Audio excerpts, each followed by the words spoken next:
ನಾನು ಗೌತಮ್ ಆರ್ ಅಂತ, ಮೂಲತಃ ಮೈಸೂರವನು. ನನ್ನ ಮೊದಲನೇ ಸಿನಿಮಾ ಆಕ್ಟರ್ ಆಗಿ ಪ್ರೇಮಾಗಿಮ್ಮ ಜಾನೇದು ಅಂತ ಒಂದು ಸಿನಿಮಾ ಮಾಡಿದ್ದೆ. ನಾನು ಪಲ್ಲವಿ ಗೌಡ ಆ್ಯಂಡ್ ಮುಂತಾದವರು ಆ್ಯಕ್ಟ್ ಮಾಡಿದ್ವಿ. ಚೇತನ್ ಅವರು ಡೈರೆಕ್ಟ್ ಮಾಡಿದ್ರು. ಅದಾದ ನಂತರ ಸಿಂಧೂರ ಅಂತ ಒಂದು ಸೀರಿಯಲ್ನ ಅಲ್ಲಿ ಆ್ಯಕ್ಟ್ ಮಾಡಿ 2 years. ಅದಾದಮೇಲೆ 2024 ಏಪ್ರಿಲಲ್ಲಿ 4ನೇ ಆಯಾಮ ಅಂತ ಒಂದು ಹಾರರ್ ಥ್ರಿಲ್ಲರ್ ಸಿನಿಮಾ ರಿಲೀಸ್ ಆಯಿತು. ಅದರದ್ದು ಆ್ಯಕ್ಟರ್ ಡೈರೆಕ್ಟರ್ ಆಗಿ ಕೆಲಸ ಮಾಡಿದ್ದೀನಿ. ಅದಾದಮೇಲೆ ಒಂದು ಪುಟ್ಟ ವಿಚಾರ, ಆ್ಯಕ್ಚುಲಿ ಏನು ಅಂತ ಹೇಳಿದ್ರೆ, ಸಿನಿಮಾ ಮಾಡಬೇಕಾದ್ರೆ ಇವಾಗ ಯಾವ ಥರ ಆಗೋಗಿದೆ ಅಂದರೆ ಒಂಥರ ಗಡ್ಬಡ್ ಥರ ಆಗಿದೆ. ಒಂದು ಸಿನಿಮಾ ಅಂದರೆ ಒಂದು ಬಜೆಟ್ ಇರುತ್ತೆ ಆಲ್ರೆಡಿ. ಆ ಬಜೆಟ್ಗೆ ತಕ್ಕಂತೆ ಆ್ಯಕ್ಟರ್ನ ಹಾಕೊಳ್ಳೋಣ, ಅವ್ರಿಗೆ ಟಿವಿ ರೈಟ್ಸ್ ಎಷ್ಟಿದೆ, ಅವ್ರಿಗೆ ಸಿನಿಮಾ ಬಿಸ್ನೆಸ್ ಎಷ್ಟಿದೆ ಅದನ್ನ ನೋಡಿಕೊಂಡು ಅದಾದ್ಮೇಲೆ ಕಾಮಿಡಿಯನ್ಸ್ ತರೋಣ, ಅದಕ್ಕೆ ತಕ್ಕಂತೆ ಮ್ಯೂಸಿಕ್ ಡೈರೆಕ್ಟರ್ಸ್ನ ತರೋಣ, ಸಿಂಗರ್ಸ್ ತರೋಣ. ಈ ಥರ ಅದೇನಾಗ್ಬಿಟ್ಟಿದೆ ಅಂತ ಹೇಳಿದ್ರೆ ಒಂಥರ ಮನೆ ಕಡ್ದಂಗೆ ಆಗ್ಬಿಟ್ಟಿದೆ. ಬಟ್ ನನಗೆ ಸ್ಲೋ ಆಗಿ ಆಮೇಲಿಂದ ವಾಪಸ್ ಬ್ಯಾಕ್ ಟು ಬೇಸಿಕ್ಸ್ ಅನ್ನೋ ಥರ ಅನ್ಸಕ್ ಶುರು ಆಯಿತು ಅಂತ ಹೇಳಿದ್ರೆ, ಸಿನಿಮಾ ಯಾಕೆ ಮಾಡ್ತೀವಿ ಅಂತ ಹೇಳಿದ್ರೆ ಒಂದು ಕಥೆನ ಹೇಳೋದಕ್ಕೆ. ಆ ಕಥೆ ಹೇಳ್ಬೇಕು ಅಂತ ನಮಗೆ ಮನ್ಸೊಳಗಡೆ ತುಡಿತಾ ಇದ್ರೆ this is worthy to be told. ಇದನ್ನ ಹೇಳೋದಕ್ಕೆ ಆ ಕಥೆಗೆ ಅಷ್ಟು ಶಕ್ತಿ ಇದೆ ಅಂತ ಅನ್ನಿಸ್ಬೇಕು. ಆ ಕಥೆನ ನೋಡಿದ್ಮೇಲೆ ನಿಮ್ಗೂ ಯಾರೇ ಆಡಿಯನ್ಸ್ ಅದನ್ನ ನೋಡ್ತಿದ್ರು, ಅದನ್ನ ತಗೊಳ್ತಾ ಇದ್ರು, ಅದರಿಂದ ಅವ್ರಿಗೇನೋ ಒಂದು ಲೈಫ್ ಚೇಂಜಿಂಗ್ ಥಿಂಗ್, ಪ್ರಾಬ್ಲಿ 0.001% ಅವ್ರ ಲೈಫಲ್ಲಿ ಏನೋ ಒಂದು ಚಿಕ್ಕ ವಿಷಯ ಚೇಂಜ್ ಆದ್ರೂ ಅದು ಸಿನಿಮಾ ಮೇಕರ್ಸ್ಗೆ ಇರುವಂತಹ ಒಂದು ಜವಾಬ್ದಾರಿ, ಅದನ್ನ ತಲುಪಿಸಿದಾಗ ಆಗುತ್ತೆ. ಅದೇ ರೀತಿ ನಾವು ಚಿಕ್ಕವರಿರ್ಬೇಕಾದ್ರೆ ಸುಮಾರು ಸಲ ಅನ್ಕೊಂಡಿರ್ತೀವಿ ದಟ್ ಇದೇನೋ ಸರಿ ಇಲ್ಲ ಅಂತ ಹೇಳಿದ್ರೆ ನಾವೇ ಸರಿ ಮಾಡ್ಬಿಡೋಣ ಅಂತ ಎಷ್ಟೊಂದು ಸಲ ಅನಿಸ್ತಿರುತ್ತೆ. ನಮ್ಗೆ ಗೊತ್ತಿರಲ್ಲ ಅದಾಗಲ್ಲ, ಸರಿ ಮಾಡೋಕ್ಕಾಗಲ್ಲ ನಮ್ಮ ಕೈಲಿ ಅಂತ. ಬಟ್ ಅದು ಗೊತ್ತಿರಲ್ವಲ್ಲ, ಅದೇ ಬ್ಲೆಸ್ಸಿಂಗ್. ಗೊತ್ತಿಲ್ಲದೆ ಹೋಗಿ ಕೈ ಹಾಕ್ಬಿಡ್ತೀವಿ. ಕೈ ಹಾಕಿದ್ಮೇಲೆ ಎಷ್ಟೊಂದು ಕೆಲಸಗಳು ಆಗ್ಬಿಡುತ್ತೆ. ಸೊ ನಾವ್ಯಾವುದೋ ವ್ಯವಸ್ಥೆನ ದೂರೋದಾಗ್ಲಿ ಅಥವಾ ಬೇರೆ ಯಾರೋ ಸರಿ ಮಾಡ್ಲಿ ಅನ್ನೋದಾಗ್ಲಿ, ಇನ್ಫ್ಯಾಕ್ಟ್ ಇಂಡಸ್ಟ್ರಿ ಏನಾದ್ರು ತಪ್ಪಿದ್ರು ಬೇರೆ ಯಾರೋ ಬಂದು ಸರಿ ಮಾಡ್ಲಿ, ದೊಡ್ಡವರು ಸರಿ ಮಾಡ್ಲಿ ಅನ್ನೋದನ್ನ ಬಿಟ್ಟು, ಹೇಗೆ ಇವಾಗಿರೋ ಸ್ಟಾರ್ಸ್ ಹೇಳ್ತಾರೆ ದಟ್ ನಾವೇ ಮುನ್ನುಗ್ಬೇಕು, ನಾವೇ ಸರಿ ಮಾಡಬೇಕು ಅಂತ, ಆ ರೀತಿ ಈ ಸಿನಿಮಾದಲ್ಲಿ ಏನಾದ್ರೂ ಒಂದು ಪ್ರಾಬ್ಲಮ್ ಆದಾಗ, ಅವ್ರ ಮನಸ್ಸಿಗೆ ತಟ್ಟಿದಾಗ ಅದನ್ನ ಅವರೇ ಮುಂದೆ ನಿಂತು ಅದನ್ನ ಜವಾಬ್ದಾರಿಯುತವಾಗಿ ತಗೊಂಡು ಅದನ್ನ ಸರಿ ಮಾಡ್ತಾರೆ ಅನ್ನೋದೇ ಪಂಚರತ್ನಗಳು. ಇವಾಗ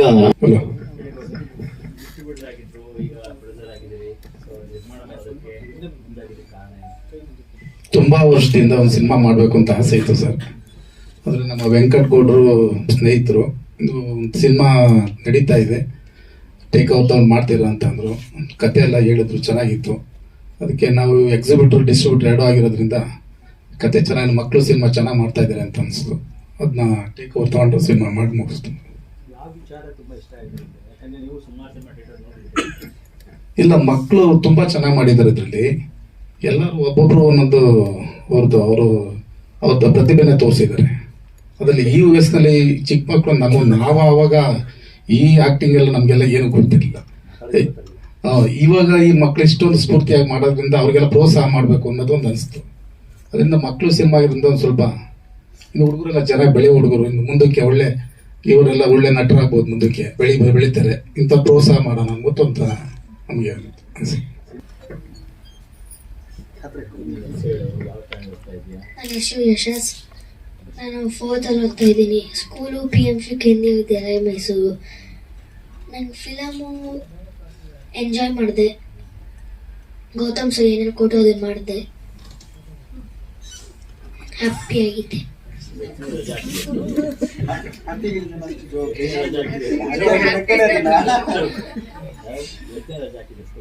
ಗೊತ್ತಿಲ್ಲ. ನನ್ನ ಹೆಸರು ವಿಯಾ. ನಾನು 5th ಸ್ಟ್ಯಾಂಡರ್ಡ್ ಓದ್ತಿದ್ದೀನಿ. ಇಲ್ಲೇ ಹಿಂದೆಗಡೆ KV ಮಲ್ಲೇಶ್ವರಂ ಇದೆಯಲ್ಲ, ಅಲ್ಲೇ ಓದ್ತಿರೋದು. ನೋಡಿ, ಆಕ್ಚುಲಿ ಇವ್ರಿಗೆ ಏನ್ ಕ್ವಶನ್ಸ್ ಬೇಕಾದ್ರೂ ಕೇಳ್ಬೋದು. ಯಾಕಂತ ಹೇಳಿದ್ರೆ ಫಿಲ್ಮಲ್ಲಿ ಇರೋ ತರನೇ ಅನಿಲ್ ಕ್ಯಾರೆಕ್ಟರ್ ತುಂಬಾ ತರಲೆ ಅಂಡ್ ಟಾಕಿಟಿವ್. ಎಷ್ಟು ಬೇಕಾದ್ರೂ ಏನ್ ಬೇಕಾದ್ರೂ ಮಾತಾಡ್ಬೋದು. ಈ ಮೂವಿಲಿ ಆಕ್ಟಿಂಗ್ ಮಾಡ್ಬೇಕಾರೆಲ್ಲ ಬೇರೆ ಮೂವಿಗಳಿಗೆ ಹೋದಾಗ ಅಂದ್ರೆ ಚೂರು ಸೀರಿಯಸ್ಸು ಆ ಥರ ಎಲ್ಲ ಇತ್ತು. ಈ ಮೂವಿ ಶೂಟಲ್ಲೆಲ್ಲ ಜೋಕ್ಸು, ಪ್ಲಸ್ ನಾವೆಲ್ಲ ಫ್ಯಾಮಿಲಿ ಥರ ಇದ್ವಿ, ಎಲ್ಲರೂ ಜೋಕ್ಸ್ ಮಾಡಿಕೊಂಡು. ಪ್ಲಸ್ ಗೌತಮ್ ಸರ್ಗೂ ಥ್ಯಾಂಕ್ಸ್ ಹೇಳ್ತೀನಿ ಈ ಮೂವಿಗೆ ನಂಗೆ ಒಂದು ಪಾರ್ಟ್ ಕೊಟ್ಟಿದ್ದಕ್ಕೆ. ಪ್ಲಸ್ ನಂದು ರಿಲೀಸ್ ಆಗ್ತಿರೋದು ಮೇನ್ ಕ್ಯಾರೆಕ್ಟರ್ದು ಇದು ಫಸ್ಟ್ ಮೂವಿ. 6th ಹೇಗಿರುತ್ತೆ ಜನರ ಪೈಸು ಸ್ವಲ್ಪ ಇನ್ನ ಕ್ಯೂರಿಯಾಸಿಟಿ ಇದೆ, ನೋಡೋಣ ಏನಾಗುತ್ತೆ ಅಂತ. ಸರ್ ಹಾಂ ಸರ್ ಸರ್ ಇದುವರೆಗೂ 6-7 ಏನೋ ಮಾಡಿದ್ದೀನಿ ಸರ್. ಹಾಂ ಸರ್ ಸರಿ ಶಾವಿಗೆ ತಿಂದೆ ಸರಿ ಗಾಳಿ ಎಷ್ಟು ಶುದ್ಧ ತರಲೆ. Okay sir, thank you. ನಮಸ್ತೆ ಎಲ್ಲರಿಗೂ. ನನ್ನ ಹೆಸರು ತನ್ವಿ. ನನ್ನ ವಾಯ್ಸ್ ಕ್ಲಿಯರ್ ಇಲ್ಲ, ನನಗೆ ಫೀವರ್ ಇದೆ, ಸೊ ಸಾರಿ. ಬಟ್ ನನಗೆ ಎಷ್ಟಾಗುತ್ತೆ ಅಷ್ಟು ಚೆನ್ನಾಗಿ ಮಾತಾಡೋಕ್ಕೆ ಟ್ರೈ ಮಾಡ್ತೀನಿ. ನನಗೆ ಈ ಮೂವಿ ಬಂದಾಗ ಆಡಿಷನ್ ಕೊಟ್ಟಾಗ ಅಷ್ಟು ಹೋಪ್ಸ್ ಇರಲಿಲ್ಲ, ಬಟ್ ಸಡನ್ ಆಗಿ ಸೆಲೆಕ್ಟ್ ಆಗಿ ತುಂಬ ಖುಷಿ ಆಯಿತು. ಈ ಮೂವಿ ನನಗೆ ಮತ್ತೆ ಎಲ್ಲರಿಗೂ ಇಷ್ಟ ಆಗುತ್ತೆ ಅಂತ ನಂಬ್ಕೊತೀನಿ. ನಾನು ಈ ಮೂವಿಯಲ್ಲಿ ಜ್ಯೋತಿ ಅನ್ನೋ ಕ್ಯಾರೆಕ್ಟರ್ ಪ್ಲೇ ಮಾಡ್ತಿದ್ದೀನಿ. ಜ್ಯೋತಿ ಅನ್ನೋದು ಇಟ್ಸ್ ಲೈಕ್ ಅದು ಒಂದು ದೀಪ ಥರ, ಯಾವತ್ತಿದ್ರೂ ಉರಿತಾ ಇರುತ್ತೆ, ಯಾವತ್ತಿದ್ರೂ ಸ್ಟ್ರಾಂಗ್ ಇರುತ್ತೆ. ಸೊ ಎಷ್ಟಾಗಿತ್ತು ಅಷ್ಟು ಮೂವಿಯಲ್ಲಿ ನಾನು ಸ್ಟ್ರಾಂಗ್ ಆಗಿರೋಕ್ಕೆ ಟ್ರೈ ಮಾಡಿದ್ದೆ. ಮತ್ತು ಎಲ್ಲ ನನ್ನ ಟೀಮ್ ಮೆಂಬರ್ಸು ನನಗೆ ಕೋಆಪ್ರೇಟ್ ಮಾಡಿದ್ದಾರೆ, ಮತ್ತು ಗೌತಮ್ ಸರ್ ತುಂಬ ಹೆಲ್ಪ್ ಮಾಡಿದ್ದಾರೆ ಈ ಮೂವಿಯಲ್ಲಿ. ಈ ಮೂವಿದು ಸ್ಕ್ರಿಪ್ಟ್ ಮತ್ತು ಮಾರಲ್ ತುಂಬ ಇಷ್ಟ ಆಯಿತು ನನಗೆ. And I hope everyone will like this movie and see with all their hearts. Thank you. ಎಲ್ಲರಿಗೂ ನಮಸ್ತೆ, ನಾನು ಆದ್ಯ. ಸೊ ನಾನು ಈ ಸಿನಿಮಾದಲ್ಲಿ ಜೀವಿತ ಅನ್ನೋ ಪಾತ್ರವನ್ನು ಮಾಡಿದ್ದೀನಿ. ಆ್ಯಂಡ್ ಸೊ ಈ ಮೂವಿಯ ಡೈರೆಕ್ಟರ್ ಆದ ಗೌತಮ್ ಸರ್ ತುಂಬಾ ಫ್ರೆಂಡ್ಲಿ ಆಗಿದ್ದರು. ಆ್ಯಂಡ್ ಎಲ್ಲರೂ ನನ್ನ ಹತ್ರ ತುಂಬಾ ಎಂಜಾಯಿಂಗ್ ಆಗಿದ್ರು. ಮತ್ತು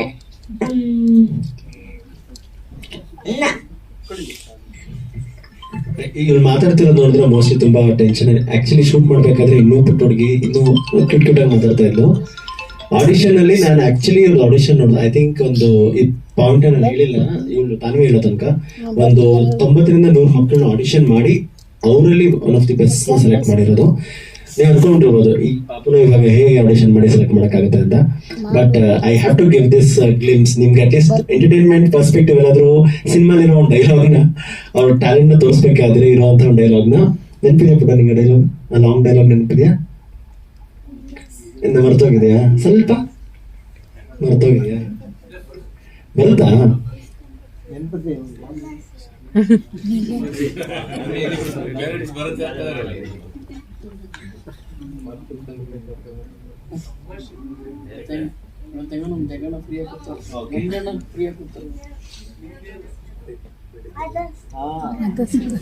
ನೋಡಿ, ಸೊ ನಿಜವಾಗ್ಲೂ ಫೋಕಸ್ ಮಾಡಿ ಎಷ್ಟು ಕ್ಲಾರಿಟಿಲಿ ಆ ಡೈಲಾಗ್ ಹೇಳ್ತಾಳೆ ಅಂತ.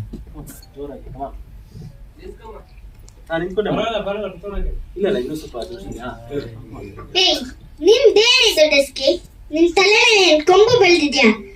ನಿನ್ ಗಂಡ ನಿನ್ಗೆ ಹೆಚ್ಚಾದ್ರೆ ನನ್ ಗಂಡ ನನ್ಗೆ ಹೆಚ್ಚು. ನಿನ್ ಗಂಡ ಪೊಲೀಸ್ ಆದ್ರೆ ನನ್ ಗಂಡನೂ ಪೊಲೀಸೇ. ನಿನ್ ಗಂಡ ಹಾಕೋದು ಕಾಕಿ ಬಟ್ಟೆ ಆದ್ರೆ ನನ್ ಗಂಡ ಹಾಕೋದು ಕಾಕಿ ಬಟ್ಟೆನೆ. ನಿನಗ್ ಬೇಕಾದ್ರೆ 10 ಸಲ ತಿನ್ನು, 20 ಸೀರೆ ಉಟ್ಕೋ. ತಿಂದಿದ್ದು ಜೀರ್ಣ ಆಗದಿದ್ರೆ ಬೀದಿಲಿ ಮೆರವಣಿಗೆ ಹೋಗು. ಅಷ್ಟೇ ಹೊರತು ನಿನ್ ಕೋಪ್ ನನ್ನ ಹತ್ರ ಇಟ್ಕೊಬೇಡ. Thank you. ಹಲೋ, ಎಲ್ಲರಿಗೂ ನಮಸ್ಕಾರ. ನನ್ನ ಹೆಸರು ಪ್ರಥಮ್ ಅಂತ. ನಾನು ಈ ಪಂಚರತ್ನಗಳು ಮೂವಿಲಿ ಭುವನ್ ಅನ್ನೋ ಕ್ಯಾರೆಕ್ಟರ್ ಮಾಡಿದೀನಿ. ಇದರಲ್ಲಿ ನಾನೊಂಥರ ಮಿನಿ ಬ್ರಾಹ್ಮಣ ಇದ್ದಾಗೆ ಎಲ್ಲರಿಗೂ ಭಗವದ್ಗೀತೆ ಒಂದೊಂದು ಪಾರ್ಟ್ ಎತ್ತು ಉಪದೇಶ ಮಾಡ್ತಾ ಇರ್ತೀನಿ. ಸೊ ಈ ತರ ರೋಲ್ ನಂಗೆ ಗೌತಮ್ ಸರ್ ಕೊಟ್ಟಿರೋದಕ್ಕೆ ತುಂಬಾ ಥ್ಯಾಂಕ್ ಯು. ಅಂಡ್ ಪ್ರೊಡ್ಯೂಸರ್ಸ್ ಹೇಳಿದಾಗೆ ಎಷ್ಟೊಂದು ಥಿಯೇಟರ್ ಅಲ್ಲಿ ಮೂವಿ ರಿಲೀಸ್ ಆಗ್ತಾ ಇದೆ. ಸೊ ಎಲ್ಲರೂ ನಮ್ಮ ಮೂವಿ ನೋಡಿ ಸಪೋರ್ಟ್ ಮಾಡಿ ಅಂತ ಕೇಳ್ಕೊಂತೀನಿ. Thank you. ನಾನು ಆಕ್ಚುಲಿ ನಾನು ಮತ್ತೆ ಗೌತಮ್ ಪರಿಚಯ ಆಗಿದ್ದು ಸುಮಾರು 2016 ಐ ಥಿಂಕ್ 2016-17 ಅಲ್ಲಿ ಸಿಂಧೂರ ಅಂತ ಒಂದು ಧಾರಾವಾಹಿ ಬರ್ತಾ ಇತ್ತು. ಅದರಲ್ಲಿ ನನ್ನ ಮಗನ ಪಾತ್ರ. ಅದರಲ್ಲಿ ನಮ್ಮ ಕೆಮಿಸ್ಟ್ರಿ ಎಷ್ಟು ಚೆನ್ನಾಗಿ ಡೆವಲಪ್ ಆಯ್ತು ಅಂತಂದ್ರೆ ಸೀರಿಯಲ್ ಅಲ್ಲಿ ನೋಡೋದವರು ಅಷ್ಟೇ ಅಥವಾ ಶೂಟಿಂಗ್ ನೋಡಿದವರು ಅಷ್ಟೇ ನಾವು ನಿಜವಾಗ್ಲೂ ಮಗ ಅಪ್ಪ ಅಂತ ಭಾವಿಸ್ತಾ ಇದ್ರು. ಅಷ್ಟು ಚೆನ್ನಾಗಿ ನಮ್ಮಿಬ್ಬರದು ಹೊಂದಾಣಿಕೆ ಇತ್ತು. And I must admit he is a great artist. And later on ಅವನು ಈ ಪಿಕ್ಚರಿಗೆ ಕೈ ಹಾಕಿ ಮಾಡಿದಾಗ ನಾನು ಅನ್ಕೊಂಡೆ ಇದು ಒಳ್ಳೆ ಲೈನೇ ತಗೊಂಡಿದ್ದಾರೆ ಇವನು ಗೌತಮ್ ಅಂತ. ಆ್ಯಂಡ್ ನನ್ನ ಎಣಿಕೆ ತಪ್ಪಿಲ್ಲ. You have taken a new field and with ನಿಮ್ಮ ಟ್ಯಾಲೆಂಟು, ನಿಮ್ಮ ಇಮ್ಯಾಜಿನೇಷನ್ಗೆ ಅದು definitely you will be very successful ನಂಗೆ ಅನ್ಸುತ್ತೆ. ಸೊ ಆವಾಗ ನನ್ನ ಕರೆದುಬಿಟ್ಟು ಒಂದು ಎಜುಕೇಷನ್ ಮಿನಿಸ್ಟರ್ ಈ ಚಿಕ್ಕ ಮಕ್ಕಳು ಈ ಥರ ಎಲ್ಲ ಸಾಧಿಸಿದ್ದಾರೆ, ಅವ್ರಿಗೆಲ್ಲ ನೀವು ಆನರ್ ಮಾಡೋ ಸೀನ್ ಇರುತ್ತೆ ಬನ್ನಿ ಅಂದಾಗ ನಾನು ಖುಷಿಯಾಗಿ ಒಪ್ಕೊಂಡು ಹೋಗಿ ಅರ್ಧ ದಿನ ಶೂಟಿಂಗ್ ಆಯಿತು ಮಹಾಲಕ್ಷ್ಮಿ ಲೇಔಟ್ ಏರಿಯಾದಲ್ಲಿ. And I really enjoyed the company of the children, beautiful children. So thank you Gautam for giving me this opportunity. And so ಒಂದಷ್ಟು ಮೂವಿಗಳಲ್ಲಿ ಸಣ್ಣ ಸಣ್ಣ ಪಾತ್ರ ಮಾಡ್ತಾ ಇದ್ದೀನಿ ಇವಾಗ. ಆ್ಯಂಡ್ ಸದ್ಯಕ್ಕೆ ಶ್ರೀ ರಾಘವೇಂದ್ರ ಮಹಾತ್ಮೆ ಸೀರಿಯಲಲ್ಲಿ ರಾಯರ ಅತ್ತಿಗೆ ರೋಲ್ ಮಾಡ್ತಾ ಇದ್ದೀನಿ. ಈ ಮೂವಿ ನನಗೆ ಗೌತಮ್ ಸರ್ ಆಫರ್ ಮಾಡಿದ್ದು. And all of A sudden ಇದ್ದಿದ್ದು, ನಾನು ಮಾಡ್ಬೋದಾ ಮಾಡಬಾರ್ದಾ ಅನ್ನೋ ಕನ್ಫ್ಯೂಷನಲ್ಲಿದ್ದೆ. ಬಟ್ ಇಲ್ಲ, ನೀನು ಮಾಡ್ತೀಯ ಮಾಡು ಅಂತ ಮಾಡಿಸಿದ್ರು. ಅಷ್ಟೊಂದು ಎಕ್ಸ್ಪೆಕ್ಟೇಷನ್ಸ್ ಏನಿರಲಿಲ್ಲ. ವೆರಿ ರಾ ಸಬ್ಜೆಕ್ಟ್ ಇದು. ನೀವು ನೋಡಿದ್ರೆ, ಸಿನಿಮಾ ನೋಡಿದ್ರೆ ಗೊತ್ತಾಗುತ್ತೆ. ತುಂಬ ಏನೋ ಫ್ಯಾಂಟಸಿ ಆಗಲಿ, ಏನೋ ತುಂಬ ಕಲರ್ಫುಲ್ ಆ ಥರ ಎಲ್ಲ ಏನೂ ಬರಲ್ಲ. ರಾ ಸಬ್ಜೆಕ್ಟ್, ದಿನನಿತ್ಯದಲ್ಲಿ ಏನು ನಡೆಯುತ್ತೆ ಅದು. ಬಟ್ ಅದರಲ್ಲೂ ಒಂದಷ್ಟು ಮೆಸೇಜ್ನ ಪಾಸ್ ಆನ್ ಮಾಡ್ಬೋದು ನಾವು ಆಡಿಯನ್ಸ್ಗೆ ಹೇಗೆ ಹೇಳ್ಬೋದು ಅನ್ನೋದನ್ನ ಪ್ರಯತ್ನ ಪಟ್ಟಿದ್ದೀವಿ ಇಲ್ಲಿ. ತುಂಬ ಸಿಂಪಲ್ ಮೆಸೇಜ್. ಲೈಕ್ ಮಕ್ಕಳು ಎಲ್ಲರೂ ವಿಭಿನ್ನ ರೀತಿ ಇರ್ತಾರೆ.